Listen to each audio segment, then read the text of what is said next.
Добрый день, мои дорогие! Добро пожаловать ко мне на кухню! Сегодня готовлю торт «Красный бархат».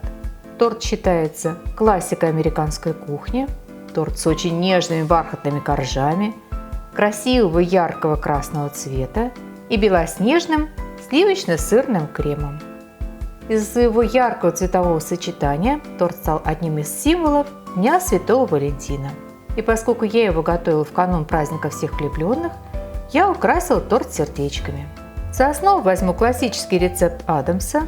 Эта фирма продавала кондитерские красители и экстракты для этого торта и выпускала вот такого вида карточки, на обратной стороне которого печатала рецепт торта.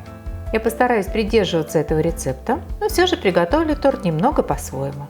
Для коржей нам понадобится 300 граммов муки. Желательно использовать муку для тортов.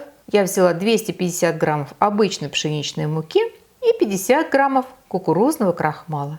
Крахмал я использую для того, чтобы мука была полегче. 300 граммов сахарной пудры, 2 крупных куриных яйца, от 1 до 3 столовых ложек какао-порошка.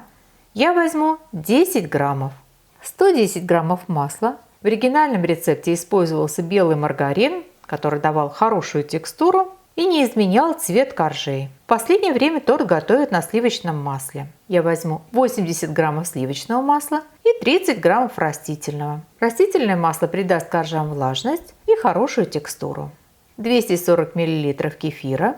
По рецепту требуется чайная ложка соли. На мой взгляд, все же этого количества соли многовато. Поэтому в рецепте я укажу пол чайной ложки-чайная ложка. Чайная ложка ванильного экстракта. От 1 до 1,5 чайных ложек соды. Чайная ложка соды погасится уксусом, который будет входить в состав теста, а пол чайной ложки должно погаситься кислотой, содержащейся в кефире, и какао-порошке. Если кефир малокислый, возьмите чайную ложку соды, если кефир кислый – 1,5. Столовая ложка уксуса, чтобы погасить соду, это 15 мл.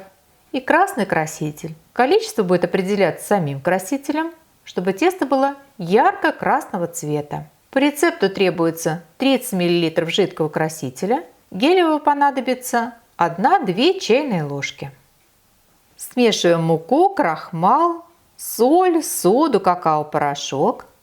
Чем больше будет какао-порошка в тесте, тем более явной будет шоколадная нотка, но в то же время цвет коржей будет более темным. Я взяла минимальное количество.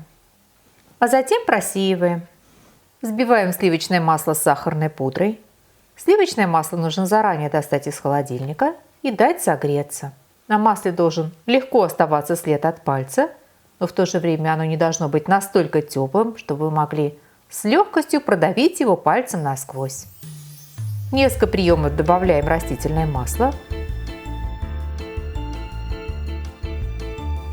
По одному вводим куриные яйца, каждый раз хорошо прорабатывая миксером до полной однородности.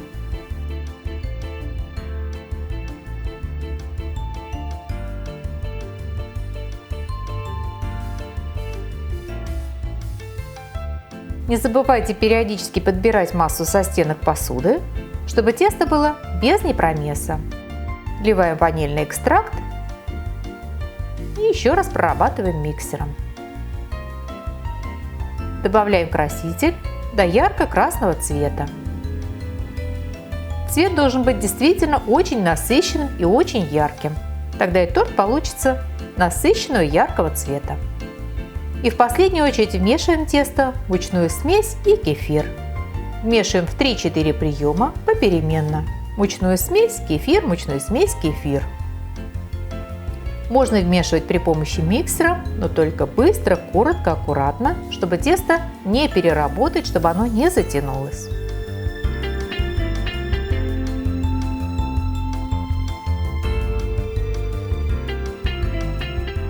В последнюю порцию кефира добавляем уксус.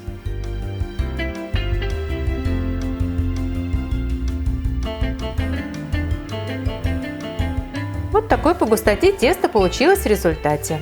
И как видите, он такого насыщенного, яркого красного цвета. Выпекать коржи я буду в 3 формах одновременно. Буду использовать 3 разъемные формы для тортов диаметром 20 см. В качестве 3-й формы буду использовать кольцо для мусса. Как вариант, это тесто можно разложить на 2 формы диаметром 20 см, либо использовать одну форму диаметром 24 см. В этом случае торт, конечно же, получится пониже. Желательно делить тесто на весах, чтобы коржи получились ровными. В каждую форму выкладываем примерно 350 граммов теста.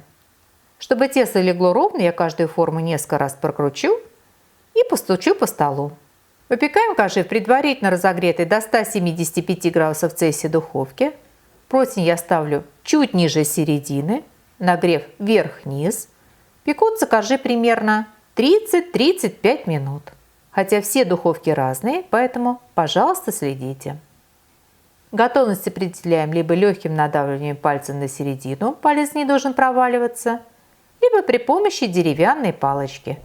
Из центра коржа она должна выходить чистой, без следов теста. Свежеиспеченные коржи прямо в формах ставим на решетку и оставляем подостыть.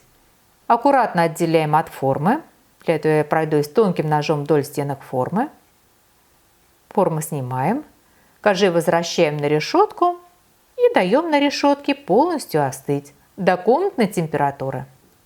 Я пекла коржи накануне вечером. Когда коржи полностью остыли, я каждый корж завернула в пищевую пленку и убрала на ночь в холодильник. Утром достала и продолжила приготовление торта. Каждый корж я подровняю, срежу шапочку. Обрезки я буду использовать для украшения торта.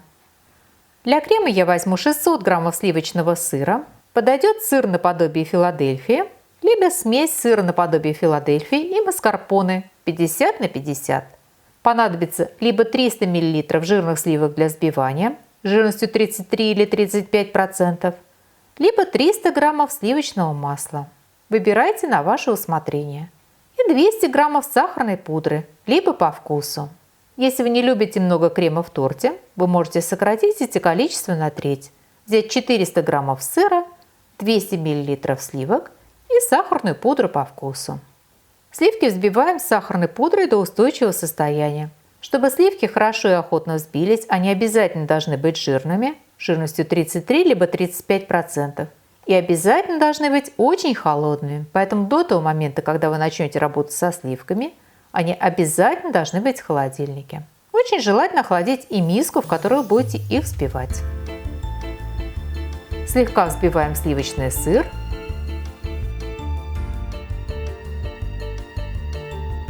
Постепенно в взбитые сливки добавляем сливочный сыр и аккуратно прорабатываем миксером до однородности.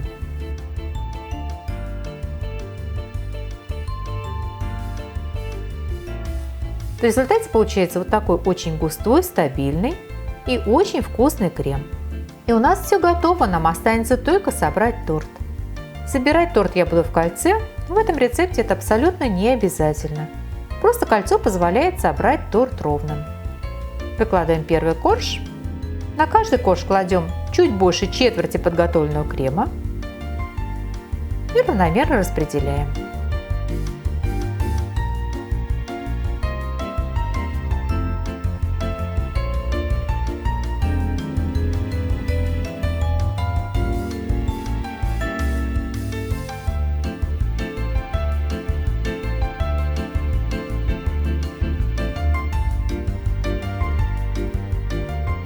Снимаем кольцо,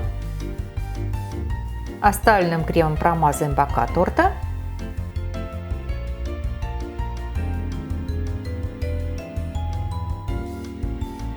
Из срезанных шапочек я вырежу сердечки. Буду вырезать вырубкой для печенья. И украшу сердечками верх торта.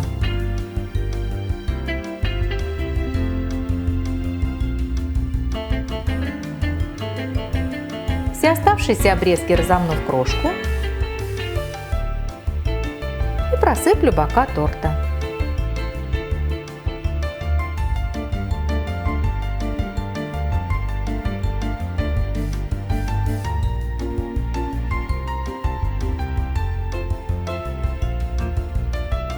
Ставим торт ненадолго в холодильник, чтобы он хорошо охладился.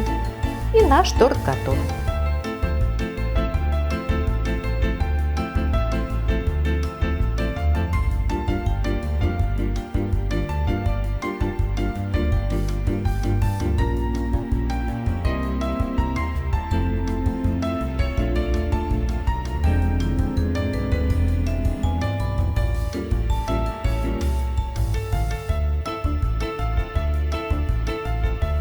Итак, наш торт готов, и мне остается пожелать вам приятного чаепития. Приготовьте, попробуйте.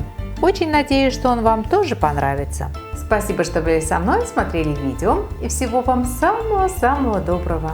До новых встреч, до новых видео.